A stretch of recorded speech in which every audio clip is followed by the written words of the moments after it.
पृथ्वी अभी घर के अहाते में ही था कि माँ का कर्कश स्वर सुनाई दे गया। हे भगवान, आज फिर सुबह सुबह ये बांझ मेरे सामने पड़ गई। अब पूरा दिन खराब ही जाएगा मेरा। पृथ्वी का मन खराब हो गया, पर कर भी क्या सकता है वो और नीरा पिछले 7-8 सालों से डॉक्टर के चक्कर काट रहे हैं। आईवीएफ भी करा चुके हैं 2 बार, पर शायद ईश्वर ने ही उनके भाग्य में ये सुख नहीं लिखा है। बीतते समय के साथ माँ के ताने तेज और जहरीले होते जा रहे हैं। पहले तो वो दबी जुबान से नीरा को धिक्कारती रहती थी, पर अब उनका व्यवहार बेलगाम होता जा रहा है। खैर, मैं अपना मन खराब नहीं करता। आज पाखी अपने बच्चे के साथ पहली बार मायके आ रही है। मेरा उदास चेहरा देखकर फौरन समझ जाएगी और आते ही माँ से झगड़ जाएगी। स्टेशन पहुंचकर पृथ्वी ट्रेन का इंतजार करने लगा। ट्रेन रुकते ही पृथ्वी बोगी नंबर देखकर अंदर घुस गया। अपने भांजे को गोद में लेने के लिए वो उतावला हुआ जा रहा था। पाखी अपनी सीट पर बैठी खिड़की से बाहर पृथ्वी को ढूंढने की कोशिश कर रही थी। पृथ्वी ने पीछे से उसको धप्पा किया और हंसते हुए बोला, धप्पा, एक बार फिर मैं जीत गया। पृथ्वी का बचपना देखकर पाखी भी हंसने लगी।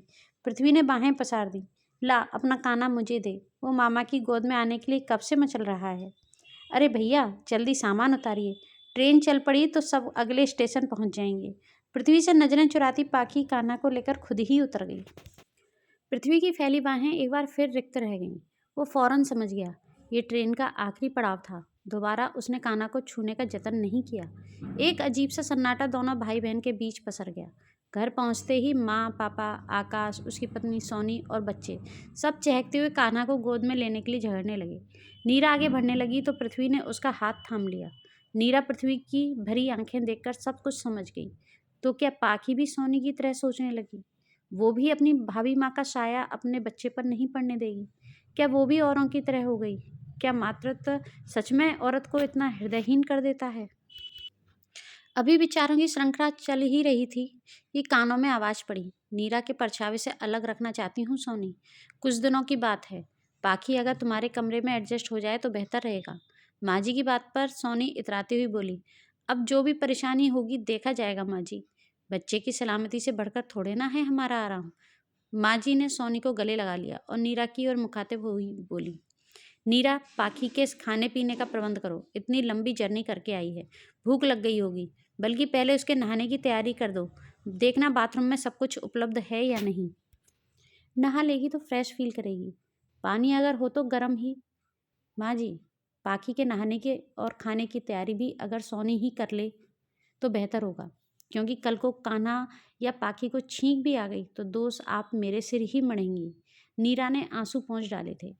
अपने ऊपर सारे ताने सह लेती थी वो, पर आज आज पृथ्वी की आंखें भर आई थीं। नीरा का जवाब सुनकर घर में सन्नाटा छा गया। पाखी का सिर शर्म से झुक गया। सोनी के पसीने छूट गए और पृथ्वी ने आगे बढ़कर कमजोर पड़ रही नीरा को थाम लिया।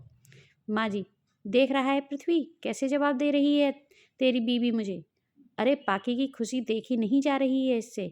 खुद तो अधूरी रह गई, दूसरों से जलती है ये। बस माँ, बहुत हुआ। मातृत्व नारीत्व का श्रृंगार जरूर होता है, मगर पहचान नहीं। मेरी नीरा अधूरी नहीं है।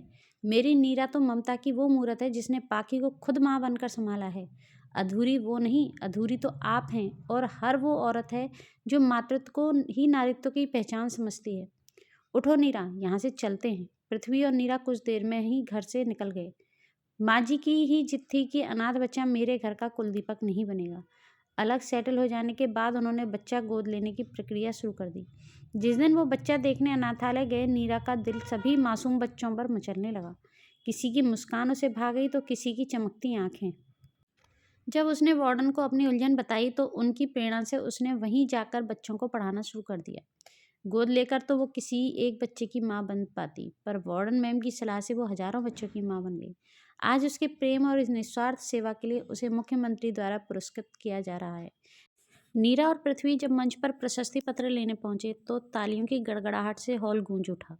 आज नीरा को हर अखबार और न्यूज़ चैनल हजारों बच्चों की माँ कहकर संबोधित कर रहा था। आज उन्हें एक नई पहचान मिल गई थी। फ्रेंड्स, माना कि एक औरत के लिए माँ बनने का सुख सबसे बड़ा सुख होता है, पर अगर कोई औरत अगर माँ नहीं बन पाती है तो क्या वो एक इंसान भी नहीं रहती? उसका अपना खुद का कोई वजूद, कोई अस्तित्व ही नहीं रहता? इस बारे में आपका क्या विचार है, हमें कमेंट बॉक्स में ज़रूर बताइएगा। अगर कहानी पसंद आई हो तो उसे लाइक शेयर ज़रूर करें, चैनल सब्सक्राइब कर लें, बेल आइकन प्रेस कर लें, जिससे कि आपको आने वाली न्यू स्टोरी का नोटिफिकेशन मिल सके। Thank you.